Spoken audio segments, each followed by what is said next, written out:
기도는 단순히 인간의 소망을 하나님께 전달하는 종교적 행위에 머무르지 않습니다.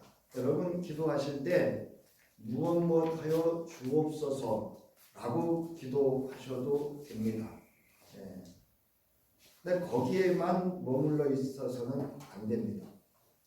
기도를 통해서 하나님의 뜻을 배우고, 배운다는 얘기는요, 깨달아 안다 이런 뜻이에요. 더욱 그 관계를 심화시켜가는 영적 여정의 한 과정이라는 거예요. 그러니까 우리가 이제 신앙의 삶이 영적, 하나님의 말씀대로 살아가는 그 모든 우리 인생의 삶의 과정에 있어서 아주 중요한 것이 기도다라고 하는 겁니다. 우리는 기도로 하나님과의 관계를 회복하고 자신의 변화를 꾀하고자 하지만 쉽게 성취되어지지 않는 경험을 하면서 기도에 대한 자신감을 잃어버리곤 합니다. 여러분 기도할 때는요, 담대함으로 기도하라 이런 표현이 있어요. 이런 말씀이 있습니다. 이게 뭐냐면 우리가 하나님 앞에 기도할 수 있는 것도요, 내 안에 믿음과 하늘의 성령의 역사하심에 담대함, 용기가 있어야 하나님 앞에 나아갈 수 있습니다. 그러니까 내게 기도할 수 있는 마음을 주신다는 것은 성령께서 내게 지금 역사하시는 줄 여러분 믿으시기 바랍니다. 내 마음에 기도해야지라고 하는 그런 마음이 생기면 성령께서 나로 하여금 기도할 수 있도록 담대함을 주시는 거예요. 거기에는 우리는 어떻게 해야 될까요? 순종해야 되겠죠. 자, 신앙의 무력감까지도 경험하기도 합니다. 이는 기도에 성경적인 깊은 의미를 담아내지 못하고 단순히 자신의 청원적인 수단으로만 생각하며 반복적으로 행하는 종교적 행위에 머물러 있기 때문입니다. 우리가 영적으로 좀 예민할 필요가 있어요. 우리는 그동안 기도를 많이 이렇게 해왔어요. 이제 담임 목사도 예배를 통해서 기도합니다. 또 다양하게 신방을 통해서 이렇게 쭉 기도를 해요. 그런데 우리가 간과하는 게 하나 있습니다. 그 기도가 과연 하나님께서 응답하셨는지, 그 기도 속에서 나에게 주시는 하나님의 뜻이 무엇인지를 우리가 놓치기 쉽다는 거예요. 잊고 살 때가 너무나 많습니다. 제가 늘 경계한 게 뭐냐면 거기에서 끝나면 그게 기복신앙이에요. 그게 하나님을 우상화시키는 것이 될 수도 있다라고 말씀을 드렸습니다. 자, 기도는 하나님과의 인격적 교제를 통해 그 마음과 삶의 깊이가 하나님의 은혜와 사랑의 깊이 스며드는 행위여야 한다라고 하는 거예요. 그러니까 하나님 앞에 나와서 기도하면 할수록 하나님의 그 크신 은혜와 그 사랑의 깊이를 경험할 수 있어야 그것이 기도라는 거예요. 기독교 신학에서 기도는 단순한 청원적 행위가 아니라 하나님께서 자신의 마음을 열고 하나님의 사랑의 행위에 자발적으로 참여하는 방식의 영적 대화여야 한다. 무슨 이야기인가 하면 하나님께 자신의 마음에 숨김없는 모든 것들을 다 드러내놓고 하나님의 사랑 행위에 우리가 말하는 죄사함의 은총이라든가 또 우리에게 주시는 하나님의 많은 위로와 또 말씀과 또 여러 많은 일들을 통해서 그 하나님의 행위에, 사랑의 행위에 자발적으로 참여하는 영적 대화를 의미한다는 거예요. 그러니까 여러분 기도는 냅다, 우리 강원도 말로 시골 말로 냅다 내질러 놓고 그냥 휙 하는 게 아니에요. 여러분 기도하고 하나님께서 내게 무슨 말씀을 하실지, 그래서 때로는 여러분 성서도 이렇게 읽어보시기도 하고, 때로는 길을 걷든지 일상 속에서 내가 드린 기도를 하나님이 어떻게 이루어가시는지, 또 내게 더 원하시는 것은 없는지 이런 것을 살펴볼 수 있어야 합니다. 그러므로 성경은 항상 기도하라라는 말씀을 통해서 하나님 앞에 드리는 기도는 신앙인의 지속적인 삶의 방식이어야 함을 제시하고 있습니다. 그러니까 이 바울이 데살로니가전서 5장 17절에서 구약과 신약의 성경에 있어서의 기도를 한마디로 딱 요약하면 따라하시기 바랍니다. 쉬지 말고 기도하라. 왜냐하면 하나님은 지속적으로 영원부터 영원까지 살아계시면서 하나님의 사랑하는 백성들의 기도를 듣기를 응답하여 주시는 것을 기뻐하시고 즐겨하시기 때문임을 믿으시기 바랍니다. 그러므로 기도는 하나님과의 인격적이고 상호적 관계의 차원에서 이루어져야 하는 영적 행위라는 거예요. 나아가 하나님의 뜻을 이해하고 하나님의 계획에 동참하기 위한 신앙적 행위요 반복적인 신앙의 훈련이고 과정이어야 한다는 거예요. 제가 여러분 걷기 기도한다면 목사님 무슨 걷기 기도를 하세요? 내가 해보니까 안 되는데 안 돼요. 처음에는요. 눈에 들어오지요. 귀에 들리죠. 또 사람 만나죠. 그때는 그때 충실하고요. 또 돌아서는 기도하는 거예요. 이거 계속 훈련을 하면은요, 기도가 됩니다. 그리고 만물이 새롭게 보이기 시작합니다. 하늘도 새롭게 보이고 물 마시려고 하늘을 보면 하늘도 새롭게 들리고요. 골짜기에 앉아서 쉴 때 물소리도 새롭게 들립니다. 그래서 기도는 여러분 반복적인 신앙의 훈련이고 신앙 여정에 없어서는 안 될 과정입니다. 또한 일상의 삶 속에 참여하고 개입하시는 하나님의 활동을 놓치지 않고 그 삶에 자발적으로 반응하려는 깨어있는 믿음의 태도여야 합니다. 그러니까 기도한다는 것은 하나님이 어떻게 하시는지 그 하나님이 어떻게 하시는지에 대한 언제든지 자발적으로 반응할 수 있는 태도입니다. 마음이 열려 있어야 되고요. 눈이 열려 있어야 되고요. 귀가 열려 있어야 되고요. 입이 열려 있어야 되고요. 우리의 손과 발이 움직여야 합니다. 따라서 지금까지 성경적 기도에 대하여 구약 성경으로부터 예수 그리스도의 십자가 위에서의 중보까지 우리가 알아봤어요. 자, 오늘은 예수 부활과 승천 이후 성령의 임재와 함께 예수 그리스도를 따르던 제자들 즉 사도들의 기도에 대해서 알아보고 우리의 신앙과 삶에 적용해 보고자 합니다. 그래서 사도들의 기도는 곧 오늘 교회의 기도이기도 합니다.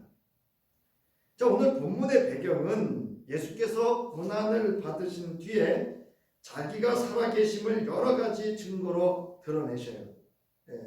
부활하신 후에 예수 그리스도가 내가 부활했다라고 하는 것들을 많은 이들에게 보여주시고 사건으로도 보여주십니다. 예수께서 40일 동안 그들에게 여러 차례 나타나시고 하나님 나라에 관한 일들을 말씀하셨습니다. 그리고 성령이 너희에게 내리시면 너희는 능력을 받고 예루살렘과 온 유대와 사마리아에서 그리고 마침내 땅 끝에까지 이르러 내 증인이 될 것이다 라고 말씀을 하신 후에 뭐 하셨어요? 승천하셨습니다. 어디 계실까요? 하나님 보좌 우편에 계시다라고 스데반도 증언을 했고요. 히브리서에도 보면 저자가 증언하고 있습니다. 이후 사도들은 예루살렘 성 안에 자신들이 묵고 있던 다락방에 모여 한 마음으로 기도하였습니다. 여러분 예수님이 어디서 승천하셨는지 아세요? 네? 산 겟세마네 올리브라고 하는 그 산에서 그 산은 여러분 예수께서 마지막 기도도 하셨던 곳이고 변화산의 경험을 하셨던 곳이기도 합니다. 사도행전 1장 13절부터 14절에 보면 그들은 성 안으로 들어와서 자기들이 묵고 있는 다락방으로 올라갔습니다. 그러면서 이름을 쭉 기록을 해요. 제가 늘 말씀드리지만 중요한 순서대로 쓴다 그랬어요.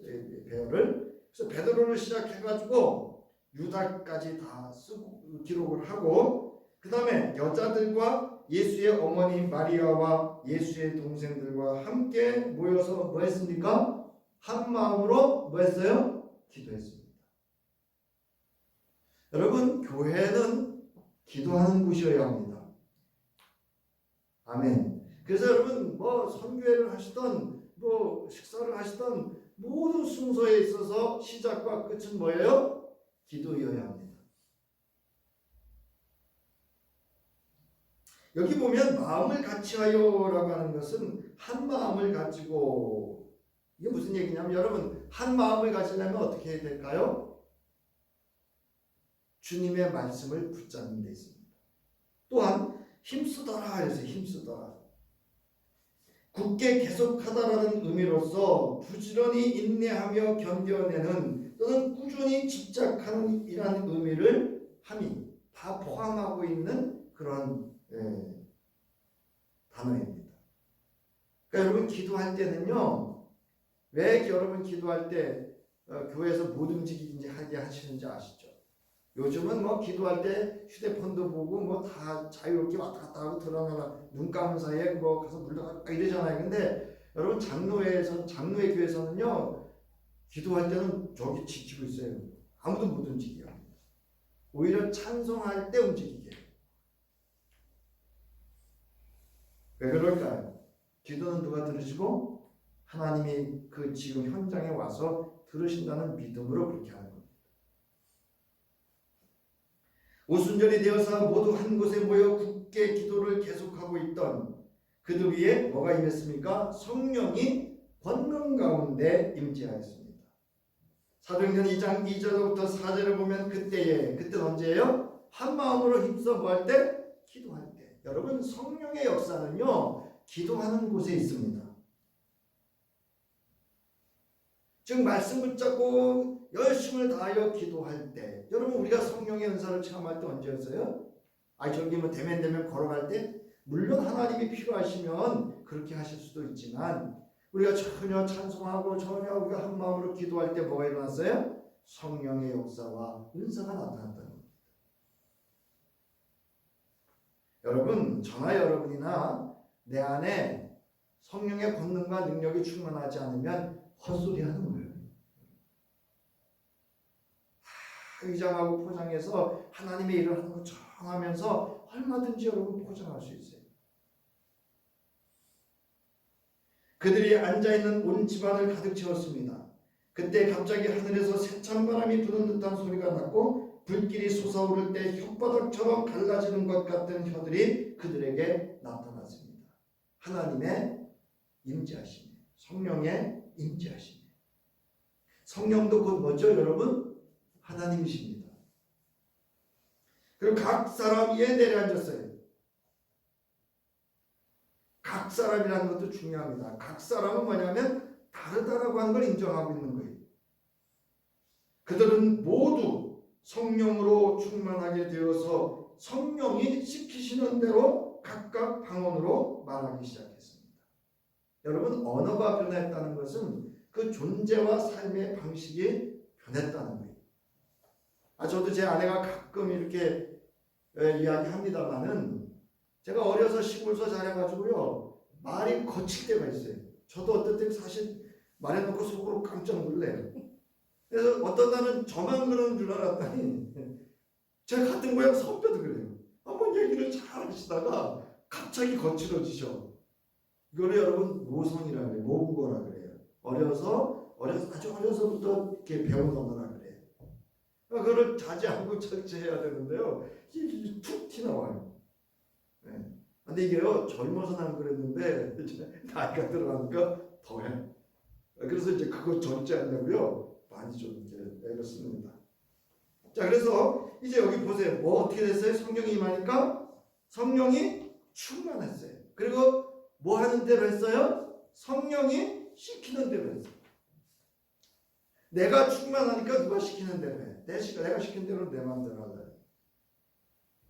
이때 베드로가 11 사도와 함께 일어나서 목소리를 높여서 그들에게 엄숙하게 말하였습니다. 여러분, 어제 이제 우리 평신도 체육대회 했잖아요. 내년에 우리 교회도 좀 가실 수 있으면 좋겠어요. 근데 속초 북지방 총여성회 회장님이 마이크를 들고 앰프를 들고 와가지고는 우리 아이들의 미래를 위해서 장학금 마련을 위해서 포하고 무슨 뭐죠? 이렇게 이렇게 땅콩 뭐 이런 걸 판다는 거예요. 이때가 밥 먹는 시간인데 이게 밥이 입으로 들어가는지 입이 밥으로 들어가는지 아무도 모르겠는 정신이 없는 거예요. 그렇지만 제가 한 가지 배운 게 있어요. 그분도 지혜로운 거예요. 제가 가라 그랬거든요. 우리 밥 먹게 좀 가시라고 그래요. 근데 그분은 내가 볼 때 그 밥 먹는 시간을 놓치면 어떡할까요? 못 파는 거예요. 왜냐하면 다 운동하러 나가거든요. 그러니까 그분은 그때를 타임을 딱 맞춰가지고 어떻게 하냐면 큰 목소리로 하는 거예요. 근데 여러분 그거 쉬울까요? 어려울까요? 어렵습니다. 그때 제가 그랬어요. 따라하시기 바랍니다. 용기 있는 자가 자기가 원하는 것을 성취할 수 있다. 말해야 돼요, 여러분. 그래서 사실은 제가 밥을 먹는지 뭘 먹는지 좀 약간 신경이 예민해지기 시작했는데 그래도 감사했어요. 아이들을 위해서 그리스도의 복음과 사랑으로 아이들을 말씀으로 세워가기 위해서 성교적인 차원에서 하는 거예요. 그 용기가 얼마나 대단합니까? 중요한 건 뭐예요? 큰 소리로.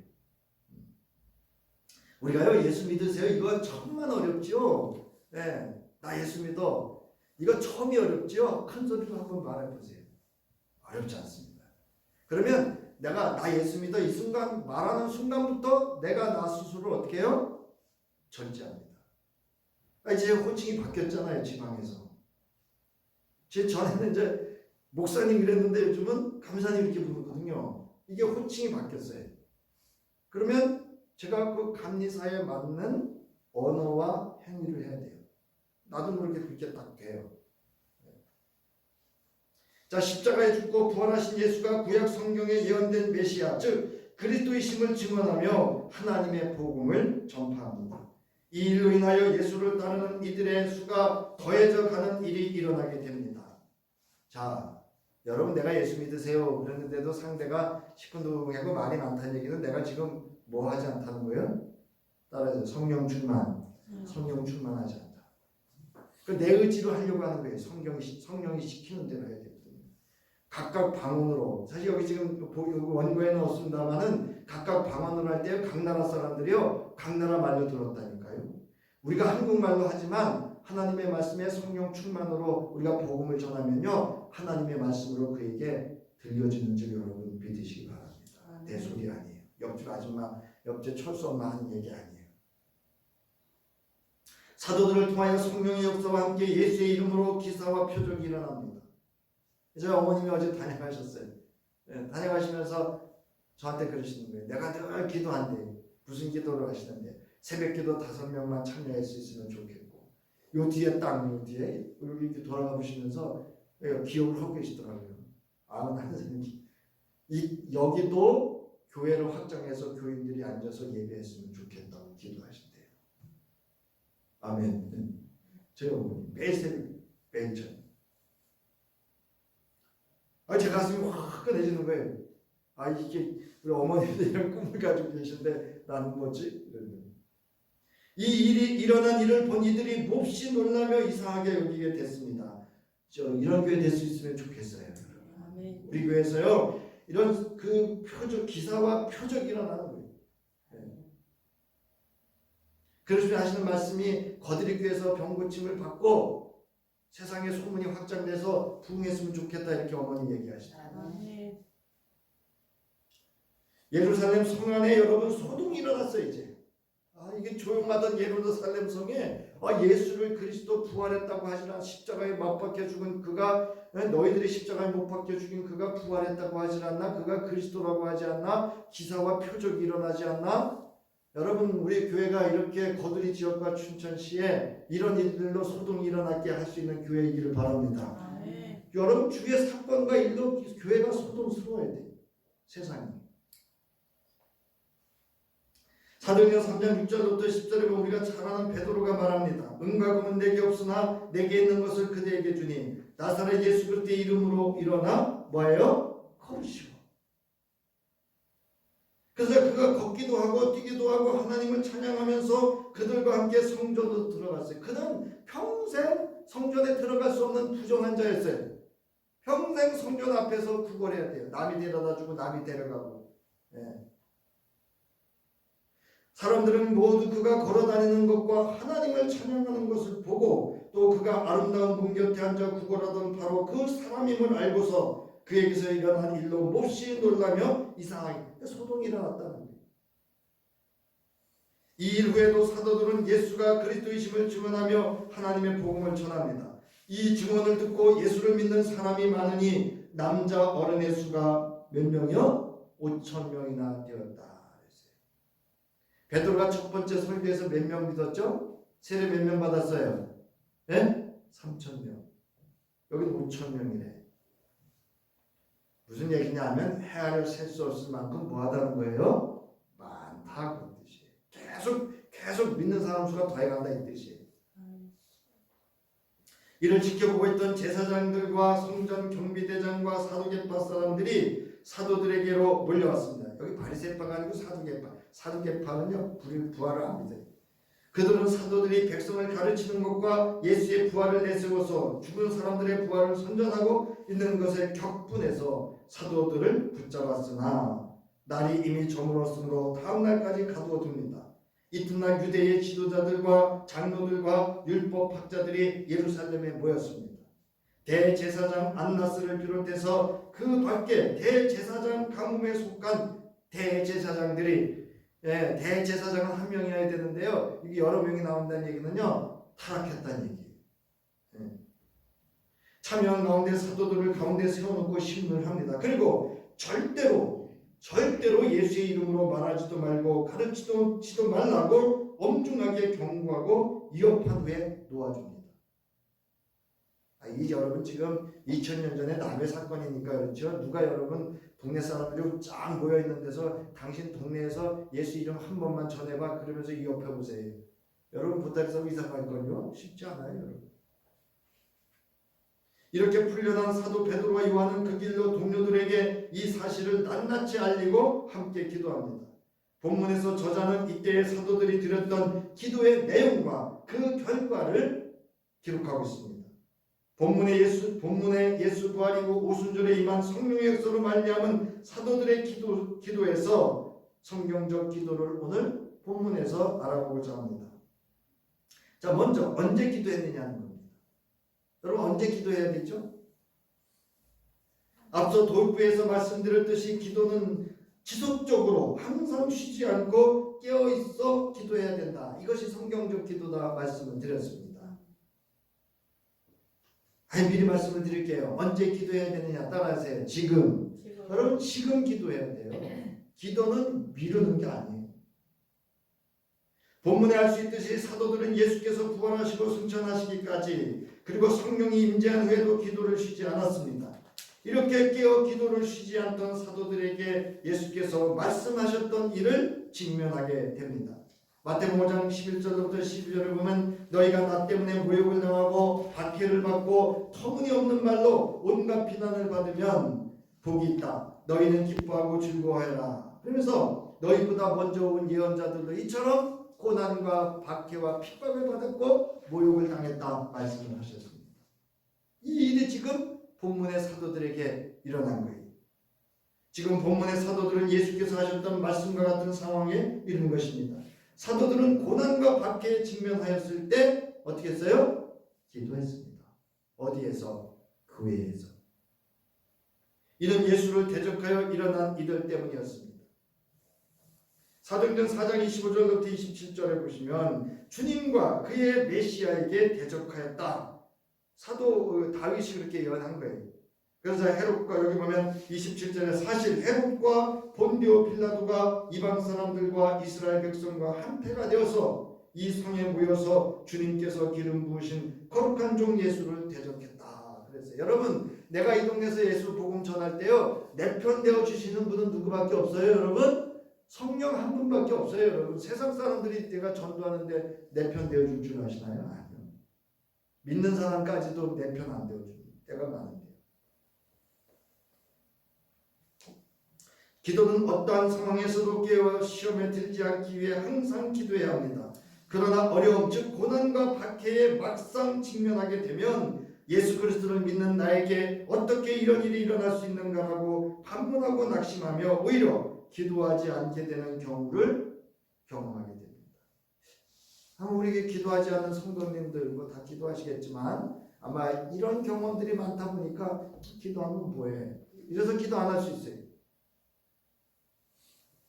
무엇보다 하나님께 자신의 마음을 열고 하나님의 사랑과 은혜에 자발적으로 참여하는 영적 대화와 영적 반응, 지속적인 기도의 과정과 훈련이 없었거나 부족했기 때문이에요. 여러분, 기도는 그냥 훈련이에요. 매일 훈련해야 돼요.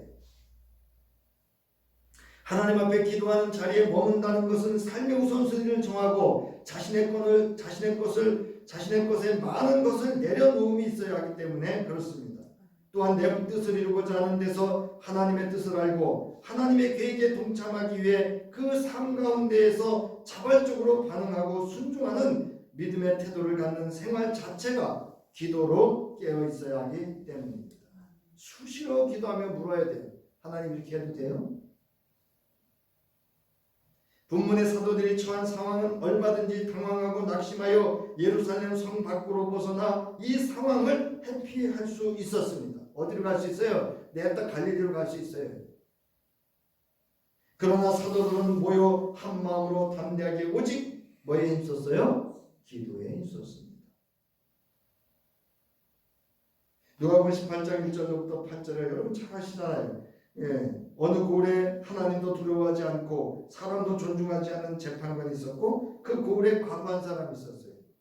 근데 그 재판관에게 이 과부가 찾아가서 내 적대자에게서 내 권리를 찾아달라고 했지만 이 재판장은 하나님도 두렵지 않고 세상 사람도 두렵지 않고 두려운 것이 아나부인이라는 거죠. 아무것도 두렵지 않아요. 그러나 이 여인이 뭐 하는 것 때문에? 나를 번거롭게 하는 것 때문에 내가 들어주겠다는. 그래서 하물며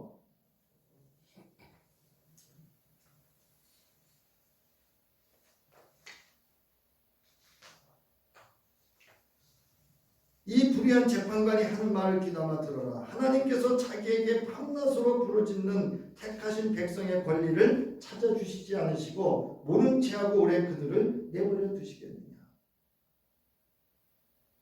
하나님은 여러분 결코 포기하시거나 내버려 두지 않으심을 믿으시기 바랍니다. 여러분들이 여기 원하시는 건 기도의 자리에 나오기를 원하셔요. 우리는 언제 기도해야 합니까? 지금 처한 나의 상황만을 보며 두려워하지 말고 하나님을 두려워하며 상황을 넘고 거기에 매몰된 나 자신으로부터 벗어나 하나님 앞에 나아가 담대하게 기도할 수 있는 믿음의 용기가 필요합니다. 사도행전 4장 18절부터 20절에 베드로와 요한과 사도들은 이 위협 속에서 이렇게 말을 합니다. 하나님의 말씀을 듣는 것보다 당신들의 말을 듣는 것이 하나님 보시기에 옳은 일인가를 판단해 보십시오. 우리는 보고 들은 것을 말하지 않을 수 없습니다. 이게 증인의 자세예요. 기도하는 이의 담대함이에요. 자, 그러면 어떻게 기도할 것인가? 라는 겁니다. 자, 우리는 어떻게 기도할 것인가 하는 방법을 중요시하려는 경향이 있습니다. 여러분 어떻게 기도할 거 많죠? 철야기도, 새벽기도 쫙 나오죠? 네. 이렇게 하는 기도의 방법도 중요하지만 이보다 더 중요한 것은 기도의 뭐라고요? 내용입니다. 여러분 이거 훈련하셔야 돼요. 기도의 내용을 다듬으셔야 돼요. 제가 요즘은 말하는 화법을 배우고 있습니다. 유튜브에 이렇게 아주 어떤 여자 강사인데요, 말이 똑똑 떨어져. 제가 좋아하는 말을 하는 대화법을 가지고 있더라고요. 근데 요즘 우리가 그렇게 명확하게 대화를 하면 상대방들은 오히려 부담스러워하거든요. 건방지게 이러는데 저는 좋아요. 말이 뚝뚝 떨어지게 이렇게 명확하게 자기 의견을 전달하는 대화를 하더라고요. 이게 내용이 중요하다는 것을 그 분이 계속 그 강사분이 얘기를 하는 거예요. 결국 아무리 많은 수가 모여 기도하며 하여 다양한 방식으로 기도한다 할지라도 그 기도에 뭐가 중요하다고요? 내용이 중요한 겁니다. 본문에서의 사도들의 기도 내용처럼 하나님이 원하는 것이 무엇인지를 위한 내용이어야 합니다. 사도행전 4장 29절부터 30절에 보세요. 주님이 이제 그들의 위협을 내려다보시고 주님의 종들이 참으로 담대하게 주님의 말씀을 말할 수 있게 해주십시오. 주님께서 능력의 손을 뻗치어 병을 낫게 해주시고 주님의 거룩한 종 예수의 이름으로 표징과 놀라운 일들이 일어나게 해주십시오. 기도도요, 복음의 본질이어야 합니다. 요한일서 5장 14절부터 15절에 보세요. 우리가 하나님의 뜻을 따라 구하면 하나님은 우리의 청을 어떻게 하신다고요? 들어주신다. 하나님이 우리의 청을 들어주신다는 것을 알면 우리가 하나님께 구한 것들은 우리가 뭐도 알아요? 받는다는 것도 안다는 거예요. 근데 우리 이 경험을 놓치고 있어요. 왜? 기도의 내용이 충실하지 않아요. 맨날 먹고 마시고 있는 일들. 사도들은 자신들에게 주어진 사명이 무엇인지를 알았기 때문에 이러한 기도의 내용으로 기도할 수 있었습니다. 사도행전 4장 28절에 보면 주님의 권능과 뜻으로 미리 정하여 주신 일들을 모두 행하였습니다 라는 거예요. 제가 감리사 해가지고요, 뭐 다른 거 없어요 여러분. 주님의 권능과 뜻으로 저를 통해서 이 지방에서 해야 될 일들을 하나님께서 하시는 일에 제가 도구로 쓰임받는 데 있습니다. 여러분도 마찬가지. 이렇게 자신들이 주 안에서 무엇을 행하고 이루어야 하는지를 명확하게 영적으로 분별할 수 없을 때는 우리가 하는 것이 뭐냐? 중언부언하며 마치 주문을 해오는 듯한 내용 없는 종교적 행위에 기도가 될 수밖에 없어요. 제가 이거는 뭐 잘못됐다, 틀렸다라고 얘기하는 건 아니에요. 안 하는 아주 참 그 장례식에서 위로가 많이 되는데요. 그 천주교에서 이렇게 딱 기도가 이렇게 딱 짜여져 있잖아요, 그죠? 그래서 똑같이 그걸 이렇게 줄줄줄줄 하면서 하셔요, 그분들이. 근데 그건 살짝 불편해요. 차라리 누가 대표로 한 분이 이렇게 읽으시든지, 그래서 명확하게 그 참여한 이들이 다 들었으면 좋겠는데, 뭐 엉엉엉 하면서 이렇게 하면은 좀 불편해요. 자, 예수께서는 기도의 방법보다 이렇게 기도하라는 기도의 내용을 제자들에게 가르치셨다는데 여러분 주목하셔야 돼요. 그러니까 여러분, 내가 어떻게 하면 기도를 잘할까 하는 그 기도의 내용은 다른 데 없습니다. 마태복음 6장 9절부터 13절의 주기도를 주님이 가르쳐 주신 기도를 하셔도 됩니다. 이것처럼 아주 기도 중에 기도의 생명의 본질을 가진 기도는 없습니다. 이 땅에. 이처럼 우리는 기도의 내용이 하나님께서 원하시고 이루고자 하는 것에 대한 기도의 과정과 훈련이 기도의 내용적인 부분에 있어서도 지속적으로 있어야 합니다. 제가 그래서 여러분 기도의 원고를 이렇게 쓰는 이유가 있어요. 여러분 이렇게 쓰잖아요. 내용 때문에 그렇습니다. 또 고치고 또 문장이 맞는지 이 하는 게 표현이 맞는지 다 제가 이렇게 돌아봅니다. 그 다음에 기도의 결과입니다. 기도의 결과는 사람의 역사가 아니고 성령의 역사이고 하나님의 역사입니다. 사도들이 기도를 마치자 놀라운 일이 일어났습니다. 그들이 기도를 마치니 그들이 모여있는 것이 흔들리고 그들은 모두 성령으로 충만해서 하나님의 말씀을 담대히 말하게 되었다 그랬어요. 앞서서 성령 임재하실 때 바람이 불고 불의 혀같이 이거 다 상징적인 의미예요. 사람의 언어로 표현할 수가 없는 거예요. 이것처럼 지금 모여있는 곳이 흔들렸다는 얘기는 뭐냐면 쉽게 얘기해서 이거예요. 하나님의 하나님이 임재하시는 발이 거기 머물렀다는 얘기입니다. 상징적인 의미죠. 그러니까 여러분 이 그들이 모여있는 곳이 흔들렸다는 건 하나님의 현존하심에 여러분 기도하는 곳에 하나님이 함께 하시는 줄 믿으시기 바랍니다. 이는 하나님의 현존하심으로 하나님의 권능과 뜻이 드러난 사건을 말하고 있는 겁니다. 그들의 성령의 임재하심에 그들은 모두 성령으로 충만했어요. 여러분 기도할 때 내 안에 주의 영으로 충만하고 말씀이 말씀으로 충만해지고 하나님이신 성령이 충만해지는 줄 믿으시기 바랍니다. 내 신앙생활이 왜 이렇게 힘이 없지 재미가 없지 교회 가는 것도 성령의 충만함이 없어요. 성령이 충만해 보세요. 어딜 간들 여러분. 요 앞에 우리 저기 꽃잔디 제가 걸음 좀 줬잖아요. 아이고 여러분 오후 3시쯤에 와서 안 보셨죠? 제가 보다가요. 제가 저도 모르게 그냥 감탄을 해요. 얼마나 3시쯤 되면 햇살이 딱 필 때 얘들이 얼마나 활짝 피는지요. 한번 보러 와보세요. 정말 감탄스럽습니다. 여러분, 성령이 시키는 대로 해야 돼요. 하나님의 말씀을 담대히 말하게 되었습니다. 성령이 시키는 게 그렇게 하는 거예요. 저는 그래서요, 오늘도 기도 이렇게 제가 기도하는 순서가 있더라고요. 제 기도 내용 중에 뭐가 있는지 아세요? 담임 목사 취임식에 기도해야 돼요. 아버지 하나님, 이제 좀 생략하고요. 이 담임 목사가 자기 교만에 빠져서 오만한 자의 자리에 앉지 않게 하여 주옵소서. 기도 내용이 있어요. 여러분, 좀 규모 있는 교회에 처음에는 겸손했던 목사들이요, 얼마나 자기 교만에 빠져서 오만한 자리에 앉아있는 목회자들이 많습니다. 근데 중요한 건 본인들이 그렇게 생각 안 한다. 사도들은 기도의 내용을 통하여 성령 충만하였고 자신들이 수행할 사명과 사역이 무엇인지를 알고 성령께서 시키는 대로 담대히 순종할 수 있었습니다. 여러분, 순종도 할 수 있는 거 용기입니다. 아무나 하는 거 아니에요. 여러분, 그 용기 없는 순종이 뭐예요? 피곤함이에요. 사도행전 1장 8절 성령이 너에게 내리시면 너희는 능력을 받고 예루살렘과 온 유다와 사마리아에서 그리고 마침내 땅 끝까지 이르러 내 증인이 될 것이다 라고 말씀하셨어요. 성령이 임재하시면, 내리시면 가능합니다. 그러니까 여러분, 내 안에 성령이 충만하고 성령의 영사가 나타나는 교회이면 하나님께서 날마다 구원의 수가 더해지는 놀라운 역사가 있는 줄 믿으시기 바랍니다. 그러려면 뭐 해야 돼요? 기도하는 성도, 기도하는 교회여야 합니다. 기도하는 지방이어야 합니다. 우리는 끊임없는 자기 합리화를 근거로 수없이 많은 이유와 핑계를 내세우며 기도하지 않기를 아주 애써서 힘쓰고 있습니다.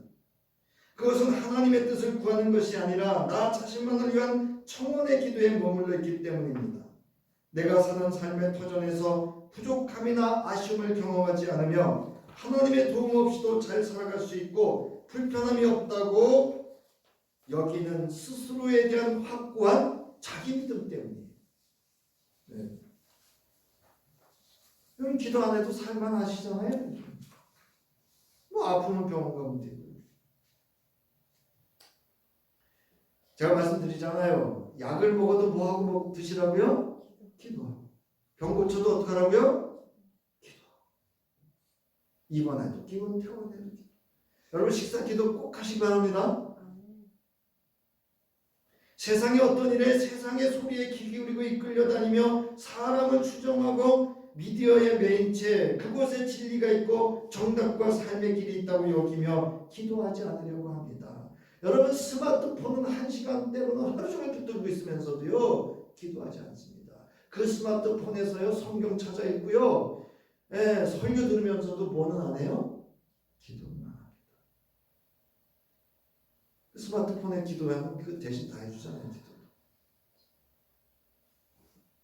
세상의 위협과 협박 속임에도 영적으로 별 반응이 없습니다. 사실 영적 무감각과 영적 무기력, 영적 분별력에 상실감에 빠져 있다는 사실을 스스로 인지하지 못하고 있기 때문에 여러분, 제가 연애를 첫날부터 마지막 날까지 참여해 보기가 수년 된 것 같아요. 그래서 이제 감독님의 말씀, 감독 회장님의 말씀도 듣고요, 또 그 담임 목사님 말씀도 듣고요, 또 원주 지방의 목사님 말씀 들었는데요. 아마 지금 거기 참여했던 연예원들한테 물으시면 기억도 잘 못하실 거예요. 저는 기억합니다. 원주 큰나무교회 목사님, 김홍구 목사님인가요? 우리의 신앙은요, 균형이 있어야 된다는 균형. 그 균형을 위해서는 우리는 지속적인 자기 원칙, 삶의 원칙, 신앙의 원칙이 있어야 된다. 제가 그래서 우리 총여성, 지방 총여성계 카페에서 차 마실 때 제가 그 말씀을 살짝 얘기해 드렸어요. 사랑하는 성도 여러분, 언제 기도해야 합니까? 언제요? 지금. 네, 지금 하셔야 돼요. 네, 늘 기도하는 마음으로 살아야 돼요. 그게 신앙이에요. 믿음입니다. 그리고 거기에 하나님으로부터 오는 신호들, 거기에 자발적인 반응과 순종이 있어야 돼요. 이게 깨어있는 신앙이에요. 이게 항상 기도하는 신앙입니다. 어떻게 기도해야 합니까? 나에게 부여된 주의 뜻과 주어진 일을 수행하기 위해서 항상 기도에 깨어 있어야 합니다. 사도행전 6장 1절부터 4절에 보면 우리가 하나님의 말씀을 전하는 일을 제쳐놓고서 음식 베푸는 일에 힘쓰는 것은 좋지 못합니다. 제가 지금 가장 염려하고 걱정하는 게 뭐냐 하면 주변에서 감사대본 바쁘다는 거예요. 그래서 제가 본 교회 사역에 소홀할까? 그걸 제일 걱정하고 경계하고 있습니다. 여러분 위해서 여러분도 기도해 주셔야 돼요. 그러면서 그들이 말합니다. 사도들이 우리는 기도하는 일과 말씀을 섬기는 일에 헌신하겠습니다. 이럴 때 하나님께서는 어떻게 역사하셨습니까?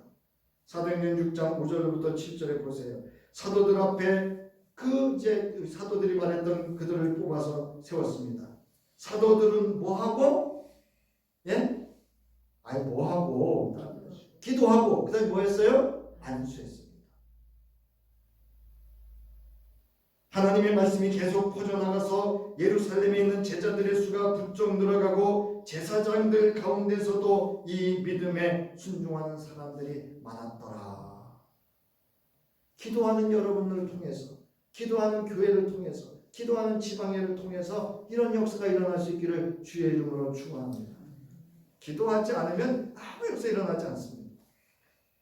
사도들처럼 지금 그리고 항상 기도하는 주의 성도로 인하여 하나님의 말씀이 계속 퍼져나가고 성령의 능력이 나타나고 성령의 지시하심을 따라 믿음에 순종하는 사람들이 많아지는 기도의 능력, 기도의 응답으로 하나님께서 역사하는 거드리 교회와 성도이기를 주의 이름으로 축원합니다. 이제는 온 우주 만물을 창조하시고 오늘도 끊임없는 생명의 창조력으로 우리에게 아름다운 세상을 누리게 하시고 보게 하시고 행복해 하신 하나님의 무한하신 사랑하심과 오늘도 하나님 보좌 우편에서 우리의 기도를 들으시고 중보하여 주시며 그 기도가 하나님의 응답과 역사로 생명권의 역사를 더해갈 수 있도록 우리와 동행하시는 우리 주 예수 그리스도의 구속의 은혜가 이제 기도하는 성도요 기도하는 교회이기를 기도하는 가정이기를 결단하며 사도들처럼 오직 힘써 기도하기에 참여하기를 결단하며 돌아가는 저희 위에 성령의 감동감화 역사 임재하심이 이제로부터 영원히 함께 하시기를 간절히 축원하옵나이다. 아멘.